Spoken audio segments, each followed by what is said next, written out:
Abe Lincoln, and I will be giving the Gettysburg Address.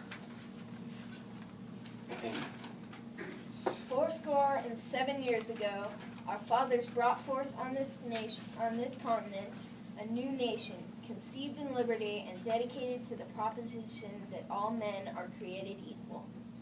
Now we are engaged in a great civil war, testing whether that nation, or any nation so conceived and so dedicated, can long endure. We are met on a great battlefield of that war. We have come to dedicate a portion of that field as a final resting place for those who here gave their lives, that that nation might live.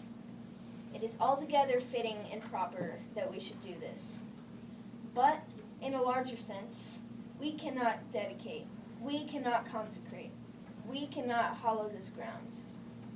The brave men, living and dead, who struggled here, have consecrated it, far above our poor power to add or detract. The world will little note, nor long remember what we say here, but it can never forget what they did here. It is for us the living, rather, to be dedicated here to the unfinished work which they who fought here have, thus far, so nobly advanced. It is rather for us to be dedicated to the great task remaining before us, that from these honored dead we take increased devotion to that cause for which they gave the last full measure of devotion.